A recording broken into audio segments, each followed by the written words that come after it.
Bloquear al mundo es el intento de aquellos antitodos, por ejemplo, los antivacunas. Camioneros pueden ser en los Estados Unidos y Canadá, ahí en la frontera, ya directamente en Ottawa, haciendo sonar sus bocinas durante días y días. Han enloquecido a la gente con un espíritu que es lo que vamos a tener en esta observación que pretendemos hacer del mundo para encuadrar todo lo que después hablamos con ustedes sobre la Argentina. Una derechización que a esta altura ya es insoportable, pero que no hay más remedio que sobrellevar, que refutar y que enfrentar en lo local, pero también en la mención de todo lo que internacionalmente recogemos de lo que sucede. Mire usted lo que son los camiones bloqueándolo todo en esa frontera de Estados Unidos y Canadá, y lo que es la ciudad de Ottawa, también teniendo que lidiar con este ataque tremendo de una derecha nazi, y si no es nazi, muy de derecha, y la diferencia con lo nazi es muy poca, como vamos a ver a lo largo de la columna. Mire este tuit de Justin Trudeau, el presidente de Canadá, sobre lo que está sucediendo en estos momentos en el país.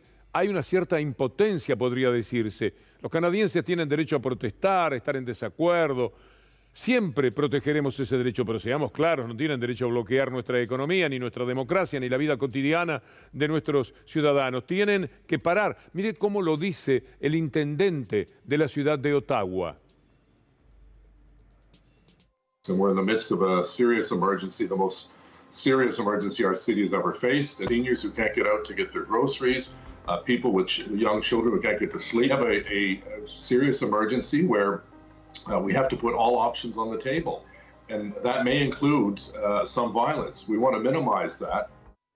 Cuando decimos neonazi no es por descalificarlos, es porque es absolutamente cierto, y esto está pasando en todo el mundo, por supuesto, también en la Argentina. Estos comportamientos no pueden merecer otra lectura, y hay quienes directamente se presentan como tales. Mire lo que pasa en estos momentos ahí en Canadá, justamente. Leamos esta noticia juntos. Neonazis y Canón. La protesta de camioneros antivacunas en Canadá está coordinada por extremistas, el llamado convoy de la libertad, porque enseguida van con la palabra libertad, de alguna manera la tienen que llamar. Todo eso que bloquea Ottawa fue una idea de un reconocido teórico de la conspiración neonazi en el mundo. Bueno, también se da en los Estados Unidos. Mire lo que es este video que compartimos con ustedes. All week, Rachel and her team have been covering the despicable pattern of neo-Nazis across the country, feeling emboldened and gathering outside hospitals and on freeway overpasses, even phoning in bomb threats to historically black colleges and universities. We're going to have an update tonight on the neo-Nazis that gathered last weekend in the Orlando area. At one point during their demonstration, a young Jewish man, a college student in the area, confronted the neo-Nazis. He wanted to let them know that their hate had no place there. They subsequently surrounded his car, hurled anti-Semitic slurs, and spat on him. Que esto hay que saberlo. Por supuesto, siempre van con su antisemitismo a cuestas. Aquí, donde la cúpula que dirige a los judíos, estoy hablando de la DAIA, juega un rol muy servil hacia la derecha política, que es la que finalmente termina con este tipo de comportamiento. Ya ocurre en Florida, en muchos lugares de los Estados Unidos y de Europa. Reportan varias manifestaciones antisemitas en Orlando. Los videos que se difundieron en las redes sociales mostraron al grupo ondeando banderas nazis, saludando y gritando a los autos que pasaban cerca de la Lafayette Drive y Whiteford Lakes Parkway. El sábado también se vio a los manifestantes involucrarse en al menos una pelea de las que nosotros tratamos de ofrecer algo que nos ayude a pensar y a entender cómo viene el mundo, porque esto sucede en un lugarcito de los Estados Unidos, ¿no? Ahora, en donde pongamos la mirada, mire, Nueva York, por ejemplo, también allí aparecen, en la ciudad habitada por más diferentes sectores sociales, raciales, etcétera, en el mundo entero. Mire lo que pasa en la ciudad de Nueva York. Estos son solidarios, grupos solidarios con los camioneros de Ottawa, con los antivacunas, con todo lo que les permita en este tiempo en el cual se viven dramas económicos y sociales después de la pandemia tremendas, aprovechar esos dramas y hacer valer este sentimiento de negar absolutamente todo y llevarse por delante la ilusión de tener un mundo un poquitito mejor. Para colmo, lo hacen en un tiempo de una gran angustia social. Vamos a ir de estos personajes a lo que pasa en Estados Unidos, el drama de las viviendas, parecido también en algún sentido a lo que pasa en la expulsiva ciudad de Buenos Aires. Estados Unidos se enfrenta a una crisis de vivienda. Estos son informes patéticos en cuanto al contenido ofrecido por el Departamento de Vivienda, que considera que se debe a la creciente demanda que genera a su vez altos precios, sumado a los sueldos bajos, que son otra parte del problema, en un país donde 20 millones de personas decidieron abandonar el trabajo, porque ya no tenía sentido trabajar por el escasísimo salario, que tienen en estos momentos. Una verdadera tristeza. Mire, vamos a compartir con ustedes esta imagen de la capital de los Estados Unidos, no de un pueblito perdido. Así se vive en las veredas de Washington. Esto es capitalismo a ultranza y tremendamente negativo, sobre todo después de la pandemia. Esta es una realidad en la ciudad de Washington. Por esta angustia y preocupación de los ciudadanos norteamericanos en donde uno ponga la mirada, es posiblemente que Biden hasta piensa en la guerra para ver si puede salvar su gobierno de la severa derrota que va a tener a fin de año en las elecciones de medio término. Y esto lo digo no desde un conocimiento de encuestador, sino tomando la síntesis de las informaciones creíbles que proceden desde los Estados Unidos. Mire lo que dice Biden. If Russia invades, that means tanks or troops crossing the border of Ukraine again. Then there will be no longer a Nord Stream 2. We will bring an end to it. We will. I promise you, we'll be able to do it. I know that he's in a position now to be able to invade. He has the capacity to do that. What he's going to do, I don't know, and I don't think anybody knows but him. Lamentablemente, este hombre está deseando que Rusia invada. Quiere entrar en una conflagración, porque lo que suceda con la guerra, una vez desatada, si desgraciadamente eso sucediere, piensa que le puede servir para generar el famoso fervor patriótico y todo aquello que puede terminar funcionando a su favor. Otra no tiene, no por el lado de lo económico, no por el lado de cómo ha intentado controlar el COVID, no por el convencimiento que haya operado en la sociedad de los Estados Unidos sobre este tema. Pero ¿qué dicen del otro lado? Nosotros queremos en este terreno las dos campanas si fuera posible. Y nuestra colega Ina Afinogénova lo dice muy bien cuál es el punto de vista ruso de todo esto.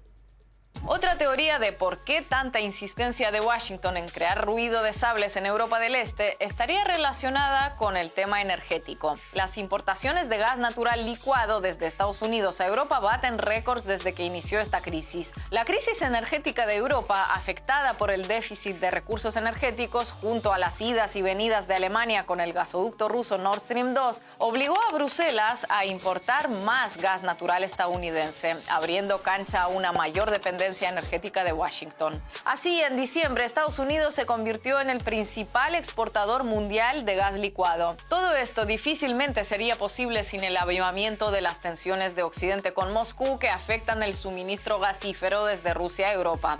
Además, las constantes acusaciones de inminente invasión rusa torpedean políticamente la puesta en marcha definitiva del Nord Stream 2, que une Rusia con Alemania y que todavía está a medio gas, nunca mejor dicho. Bueno, por lo menos la posición rusa queda muy clara. Y del otro lado tenemos a Biden. Sería muy penoso. También para nosotros, no piense que esto por suceder a miles de kilómetros no nos va a afectar. Va a ser un problema muy serio otra vez para el mundo. Usted verá seguramente muchos de los documentales que hoy día tenemos sobre lo que fue la Segunda Guerra Mundial, etcétera. Es un aprendizaje que no podemos perder de vista sobre lo que al mundo le duele cada uno de estos enfrentamientos que tiene que ver con los hombres, estos hombres ya grandes. Los viejos hablan y los jóvenes mueren. Otra vez morirán, ya murieron 14.000 en estos temas de Ucrania y Rusia. ya hubo en el acompañamiento a los separatistas, que se da muy fuertemente en Ucrania. Mire, lo que va a haber ahora es ucranianos de la derecha, ucranianos fuertemente de la derecha, que están haciendo simulacros de lo que sería un enfrentamiento con Rusia. Entrenan con fusiles de madera entre las ruinas de una antigua fábrica en Kiev. Son civiles ucranianos que han acudido a la llamada del batallón ultranacionalista Azov para realizar ejercicios de instrucción militar. Los voluntarios que llegan a la fábrica se organizan en 3 columnas, una para los más experimentados como algunos veteranos del este ucraniano, otra para novatos que quieren aprender a usar armas y una tercera para interesados en la defensa civil. Aunque el público es diverso, la mayoría son jóvenes de unos 20 años. Esos serán los que mueran, aún estos simuladores que tienen que ver justamente con esa derecha a la que la palabra guerra nunca le cae demasiado mal. Esto es muy triste. Pero algo para entibiar a mitad de camino, porque ahora tenemos que entrar a todo lo que es la información, la discusión, la pelea, el esclarecimiento, si nos permiten, de lo que pasa en la Argentina. Miren ustedes al flaco Spinetta. Hace 10 años que estamos sin él y él ha hablado del mundo. Este pequeño encuentro, sobre todo a los locos, a los alienados y a los reprimidos del mundo. Así es. Creo que todos o casi todos diría, creo que tenemos una oportunidad para volver a ser una flor que brilla, a pesar de que nos podamos haber envilecido con actitudes realmente indignas. Ojalá que esta risa dure eternamente, sobre todo en un mundo que parece que ya no se va a reír más. ¿No es cierto, doctor? Se va a cagar de risa. Toda la vida tiene música. Tenemos que pasar a hablar de Real Power, el poder real, pero lo escribimos en inglés, porque es tanto cipayo que debe sentirse más cómodo leyendo esto, así escrito en inglés. Dicen, un poco de inglés nos viene muy, pero muy bien. Qué manera de comportarse por afuera de los intereses del país, y entendemos por país las grandes mayorías populares. Mire lo que es Clarín hoy, la mafia de Mañeto en acción. La vamos a tener en 3 o 4 momentos de este despliegue informativo. El poder real, de Real Power, a todo lo que dé. Sobre este destacado, por favor, esta noticia. Ahí está. Alertan en Estados Unidos sobre el impacto desestabilizador y la influencia maligna de China y Rusia en América Latina. Bueno, a China y a Rusia no se le deben golpes de Estado que hayan traído tanta desgracia a la Argentina y América Latina. Estas son repercusiones de la gira de Fernández. Por supuesto, el enojo que hay en los Estados Unidos y en la élite dominante de la Argentina tiene que ver con eso, con el viaje de Alberto Fernández. ¿Cómo va a decir que la Argentina no tiene que ser satélite de ningún país? No, la Argentina tiene que ser colonia porque a ellos les sirve que sea colonia. Eso sí, de Estados Unidos porque es donde tienen todos sus intereses. En Rusia por ahora no tienen nada. En realidad, Putin equivoca el camino porque si quiere algo por acá tiene que empezar por los mafiosos de los diarios. Una vez que los convenza a ellos, podría perfectamente entrar a ser mejor visto, mejor observado por parte de esos medios. Mire, este tuit de quien fuera embajador en China, si mal no recuerdo, es Gellar. Diego Gellar, escribe algo que tendría que perturbarnos mucho, preocuparnos. El diputado Gaetz, mire la facha del diputado Gaetz, en el Congreso norteamericano advirtiendo sobre el peligro de los 23.000 millones de apoyo financiero de China a la Argentina, como si eso fuera cierto, porque además quiere negar de paso que sea cierto lo de los 23.000. Así que muestra, por un lado, el susto que tenemos que tener y por otro, que no nos hagamos tantas ilusiones. Esta es una mera expectativa. Mire cómo bombardean la gira. No pueden parar, porque de verdad, a esta altura de los acontecimientos, le dan una semana de changüí al presidente de la República, va a Rusia, va a China, informan, nada más. Y esperan, si van a tener 170.000 motivos, entre los reales, porque al país no le va fantástico, todavía está tratando de subirse a la lona, y entre lo que inventan, que es muchísimo más, tienen para darle... No, pero esta semana tampoco pudieron parar. Entonces van contra la gira. con los procedimientos más ridículos que sea posible. Veamos esto que han escrito sobre lo que pasa. Nos falta ver a el tal Matt Gaetz, el hombre al que recurrió Gellard para asustarnos. Uy, cuidado, mira lo que están diciendo los Estados Unidos, qué angustia, ¿eh? Mr. Speaker, while the Biden administration, the media, and many in Congress beat the drums of war for Ukraine, there is a far more significant threat to our nation accelerating rapidly close to home. Argentina, a critical nation and economy in the Americas, has just lashed itself to the Chinese Communist Party by signing on to the One Belt, One Road initiative. The cost to China was $23.7 billion, a mere fraction of a rounding error when compared to the trillions of dollars our country has spent trying to build democracies out of sand and blood in the Middle East. Qué sinvergüenza, qué bandido, o pobre de él, qué desinformado. Los billones que gastaron fue para generar golpes de Estado. Nunca dejaron algo sin llevarse mucho más de lo que dejaran. Es la historia, es la relación que tenemos.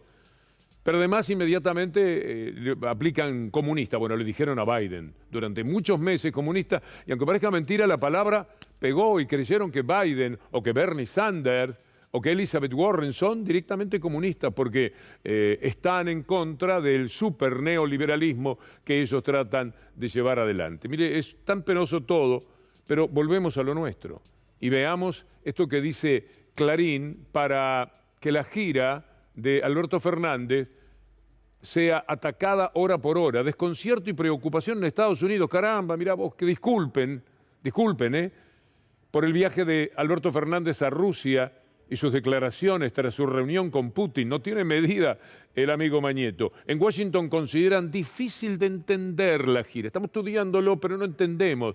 ¿Qué anda haciendo la Argentina? Que busca apoyo de Estados Unidos ante el Fondo Monetario Internacional. Bandidos, bandoleros. Lo que hizo Estados Unidos con el Fondo Monetario Internacional fue decirles denle el préstamo para que ganara la derecha. Y Clarín, que lo sabe muy bien porque fue parte de todo ese entramado, nos tira, por supuesto, agregando exabrupto, provocación y todo lo que sirva para anular el impacto positivo que pueda tener el viaje de Alberto Fernández, bien digo. Mire lo que dice La Nación, no ahora. Esto está escrito en 2017, ahí está la fecha. Mire cómo elogiaban lo de la nueva ruta de la seda. ¿Por qué era Macri? ¿Por qué la nueva ruta de la seda genera grandes chances para la Argentina? El presidente Mauricio Macri participó de la cumbre internacional convocada para lanzar la nueva ruta de la seda, un canal comercial que une Oriente y Occidente como lo hacían las antiguas caravanas de mercaderes. Son tremendos. Esto lo hacían no hace 1000 años, lo hacían ahora, hace 4 años. Les parecía bárbaro porque lo hacía el gobierno de ellos, porque Macri nada más lo representaba.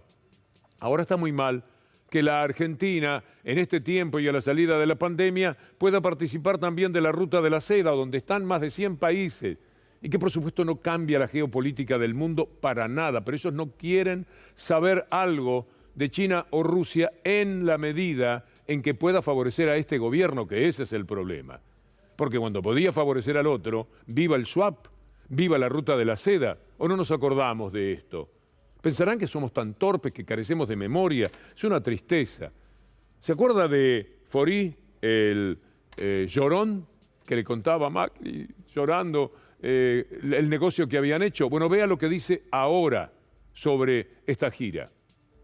A ver, ese posicionamiento ideológico que toma el gobierno y que lo viene haciendo claramente en la región, con estos especies de asociaciones privilegiadas con países como lo que mencionaste, Venezuela, Nicaragua, Cuba. Cuba tiene un papel en nuestra ideología de gobierno de este momento, un papel mucho más relevante que al que a veces realmente le reconocemos o le atribuimos. Furi, ¿en qué sentido dice China Furi? Y Rusia... Perdón, ¿en qué sentido lo de Cuba? Perdón, sí, porque Cuba ha sido un poco maestra en la enseñanza de varios de los dirigentes que están hoy en el gobierno. No se olviden que la señora Kirchner pasó largas etapas en Cuba cuidando a su hija y demás, pero no solamente solamente ella, varios otros dirigentes en distintos lugares han tenido un acercamiento a la metodología que Cuba ahora proclama, una de las cuales dicen, asegúrense la caja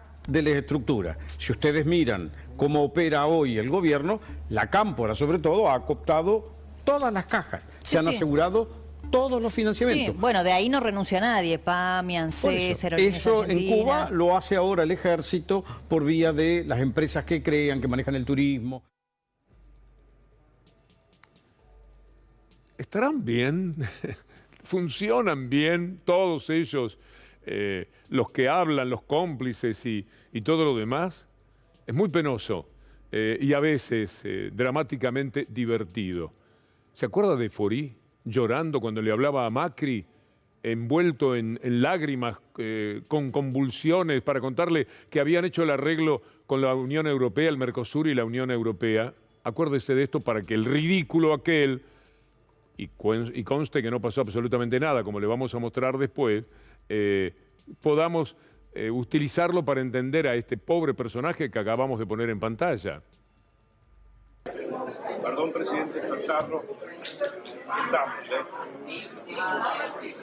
Salimos a acuerdo. Acá estoy con Salimos a acuerdo, presidente. Salimos a acuerdo. Vamos, Mauricio. Bueno, esto era lo que a Faurici le parecía encantador y lo transmitían. Se hacían los vivos en realidad, porque aquello era un acting insoportable en su momento, mucho más cuando Macron aclaró lo que podemos poner en pantalla ahora, que era que no había ningún tipo de negocio, no había nada, rechazaron el acuerdo por ser incompatible con la agenda climática, cualquier cosa.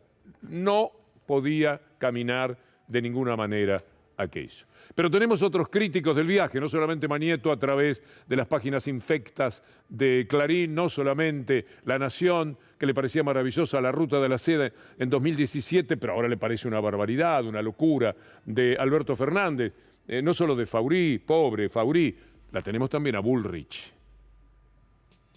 Dio vergüenza que nuestro presidente, frente a Putin, critique a Estados Unidos y al Fondo Monetario, siendo además Rusia parte del Fondo Monetario, ¿no? Es algo que no se hace, porque es lo mismo que ir a Estados Unidos y criticar a Rusia. Uno dice, bueno, Argentina tiene buenas relaciones con Estados Unidos y tiene buenas relaciones con Rusia. Nosotros somos multilaterales, pero vivimos en un continente, tenemos una determinada cultura, va a Rusia en el medio de una tensión bélica con Ucrania, con la posibilidad de que Rusia vuelva a la lógica de la guerra.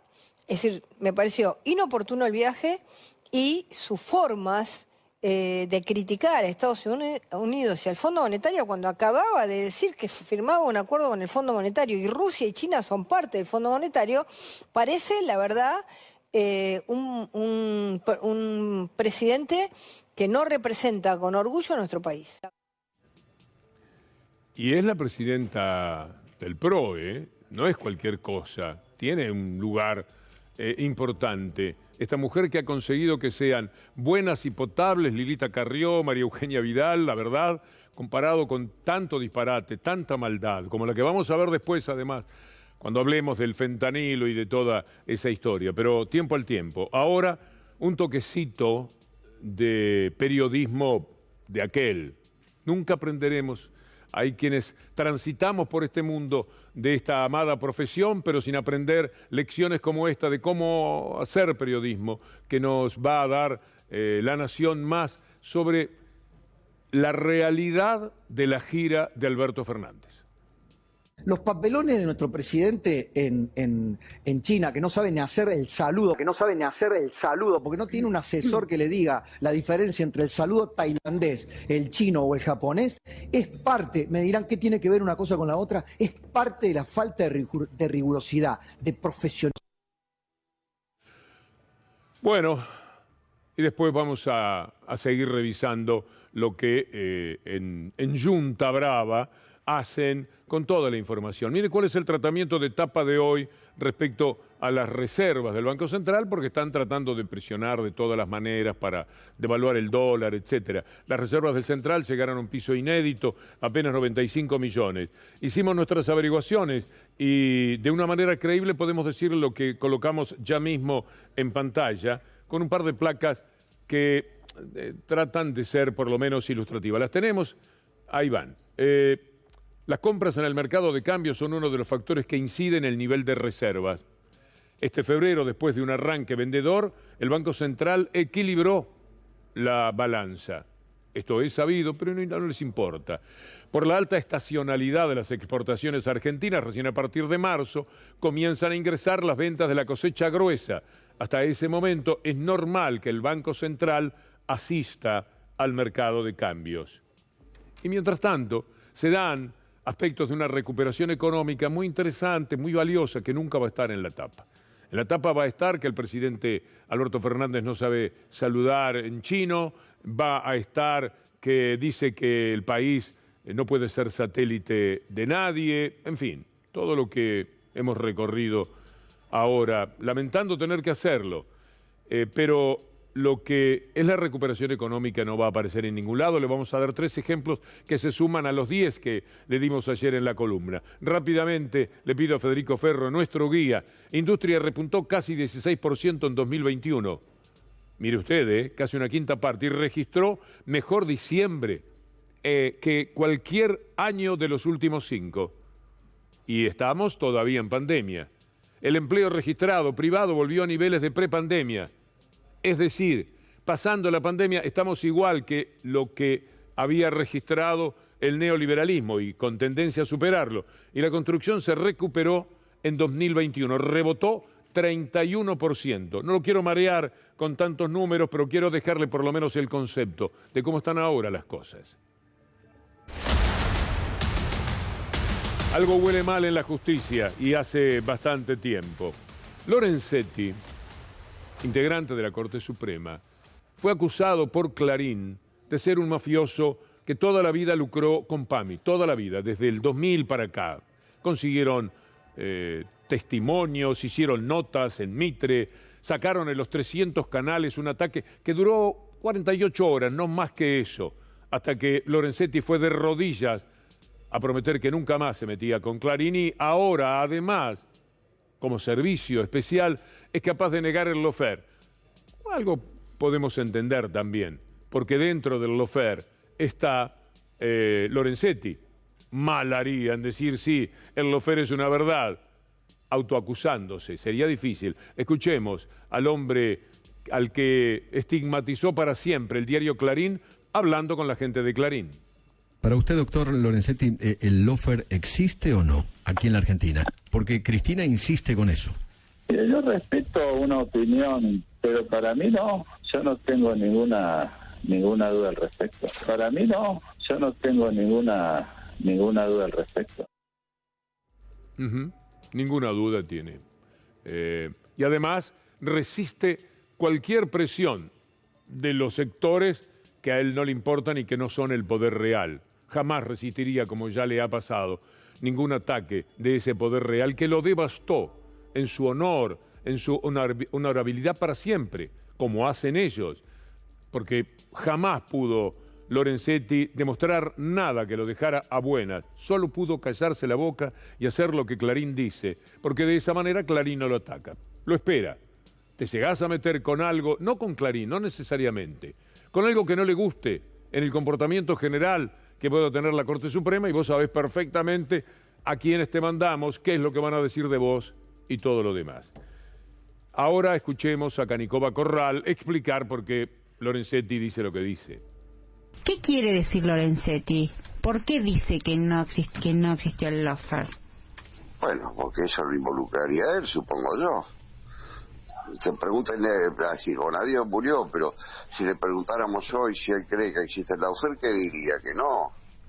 Y hay otros más que han actuado, que actúan, y que por supuesto no lo van a decir. Nunca van a obtener una prueba de confesión.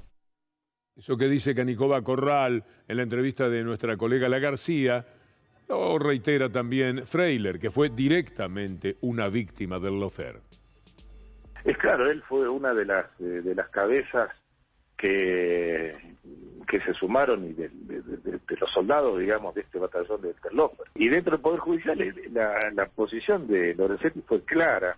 Muchos le atribuyen, y hay un libro donde le atribuyen la verdadera autoría al doctor Lorenzetti de aquello que se dio en llamar la doctrina Irurzun, donde Irurzun tendría, sería el dueño del copyright, pero que la verdadera idea habría bajado del mismo Lorenzetti. Y recordemos a la audiencia, por esa doctrina donde se legisló modificando en contra de las personas el código de ciertas personas, el código de procedimientos, en donde se permitió a través de eso mantener las prisiones preventivas, aun cuando el código así no lo prevé. Esta noche, Minuto 1 da la nota. Con Gustavo Silvestre va a estar conversando el doctor Freiler, con mucho más para decir que esta síntesis a la que nosotros apelamos para darle continuidad a nuestro recorrido. Un momento más de Bullrich, porque aquí hay un sentido de la infamia. No tendrá quien le diga, tenés que parar un poco, porque vivís haciendo el ridículo. Sos un bochorno, te afeas cada día más en lo humano. Ya no se resiste. No puede haber alguien, no, me va muy bien así, responderá ella. Toda la derecha, miralo a Trump, miralo a Bolsonaro, mirá a nuestra gente de acá de la derecha. Nos va muy bien con este comportamiento y le siguen metiendo para adelante. Mire aquello que hace a Aníbal Fernández, dicho por Patricia Bullrich, mezclando fentanilo, la cocaína adulterada, la muerte, siempre posicionándose sobre la muerte, y quien finalmente, para ella, termina resultando el responsable. Poco le importa a Aníbal Fernández los muertos, poco le importa saber qué pasó, poco le importa no haberse hecho cargo de esto. Aníbal Fernández dejó hacer, no hizo absolutamente nada. El que tiene la idea de despenalizar no lucha contra el narcotráfico, no sabe las consecuencias que trae el narcotráfico en un país como la Argentina. A él se le pasaron los kilos de efedrina. Ahora estamos entrando con una nueva droga, ya verán que va a ser de la familia del fentanilo. Bueno, digamos que una de las cosas que está muy clara es que quien paró la entrada de efedrina a la Argentina fue justamente Aníbal Fernández. Entre estos personajes y, por supuesto, la mafia de Clarín consiguieron inventar la morsa, jugar con eso, avanzar en los tiempos y convertirlo, para terminar con la democracia como tal, en el 2015, terminaron acusándolo, bueno, de un triple que me cuesta decirlo. Porque en la medida en que uno lo está señalando parece que recogiera algo de aquello. Es tan repugnante lo que esta mujer y esos medios hicieron. Yo no sé cómo resistió. La verdad es que algunas veces me lo pregunto cuando lo cruzo aquí en el canal. Y sin embargo pudo salir a flote y eso implica también mucho coraje para vivir. Mire lo que hacían. Patricia Bullrich es la que trae a Pérez Corradi, acusando de que el gobierno no lo quería traer y todo lo demás. Verá usted lo que pasa después con Pérez Corradi. Pero veamos este collage de títulos que tenían que ver, bueno, Clarín siempre, por supuesto, todo Clarín y Nación, tráfico de efedrina, Pérez Corradi involucró a Aníbal Fernández, el cerebro del tráfico de efedrina, a Máximo durante los gobiernos K. Pérez Corradi llega apuntando a Aníbal Fernández. El acusado por el triple crimen de General Rodríguez, Pérez Corradi, habría dicho que la morsa sería Aníbal Fernández. Mire qué vergüenza la presentación de la nota, son una mafia. Si no entendemos que son una mafia, Pérez Corradi explicó su vínculo con Aníbal Fernández. Muy bien. Llega Pérez Corradi, se acuerda, con un chaleco, con un casco, una mise en scène, estaba Patricia Bullrich con D'Alessio. En el momento que llega, D'Alessio era el que más o menos daba clima a la llegada de Pérez Corradi. Se dice que además que la primera de las apariciones era de un policía disfrazado de Corradi, porque si a ese testigo tan importante que venía a hablar de Aníbal Fernández le pegaban un tiro, nos quedábamos sin conocer la verdad. Conociéndolos, se ve que estuvieron tentados de hacer algo por el estilo. Pero lo dejaron entrar porque servía mucho lo que ellos decían que iba a decir Pérez Corradi. ¿Qué dijo Pérez Corradi? Absolutamente nada. Pero mientras tanto, ¿cómo lo presionaban a Pérez Corradi para que dijera lo que ellos querían? Mire, Pérez Corradi involucró funcionarios del anterior gobierno, o sea, del de Patricia Bullrich, esta es una nota del 2016, en presuntas amenazas contra su integridad física. Pero además atacaron la vivienda, a la mujer y a los hijos de Pérez Corradi en un acto mafioso del que no debe ser ajena seguramente la persona que estaba a cargo del Ministerio de Seguridad. Miren lo que le hicieron a Pérez Corradi, que después de esto, conociendo lo que estaba sucediendo, viendo la devastación que sufrían en su hogar, por lo presuntamente delincuente que él era, decide entregarse. Pero cuando se entrega, no viene y dice lo que estaban esperando. Mire lo que dijo Pérez Corradi. No era Aníbal Fernández. Pérez Corradi acusó a Sanz de cobrar $200.000 para destituir a Fortunato Márquez el 19 de julio del 2016. Bueno, por supuesto vino la respuesta de Sanz, que a lo mejor tenía razón en lo que decía, imposible para nosotros saberlo, pero el que venía a hablar contra Aníbal Fernández habló contra Sanz. ¿Y qué pasó a partir de ese momento? Desapareció Pérez Corradi. Nunca más les interesó para nada. Tampoco les interesó nunca más hablar de la Morsa, porque la Morsa quedó demostrado que era otro. Veámoslo para terminar nuestro trabajo. 5 años después, y con una elección perdida, se comprueba que la Morsa no era Aníbal Fernández, sino un ex agente de la ex-CIDE. En ese bombardeo de mentiras de estos personajes hemos vivido este tipo de circunstancias. Va a haber mucha información, no sé cómo va a ser Gustavo Silvestre para llevar adelante Minuto Uno con todos los materiales que van ahí como un embudo a la atención de todos ustedes, porque en estos momentos debe estar por producirse la conferencia de prensa de Rashid. Ayer empezó Gustavo con lo que la República de Lewis estaba generando en materia de información, el lago escondido y toda esta historia de tanto dolor para la Argentina y de tanto cipallismo mediático, de tanto ataque a las verdades, de tanto ataque a personas que tan solo quieren dar su grito de soberanía. Decir al lago, yo tengo derecho, yo lo estudiaba cuando era chico, yo sabía dónde estaba el lago escondido, sé lo que es en la provincia de Río Negro, no se lo pueden quedar, no le pueden robar a la Argentina y convertir a ese sitio de 13.000 hectáreas en una república privada, lindante con la geografía de la Argentina en la provincia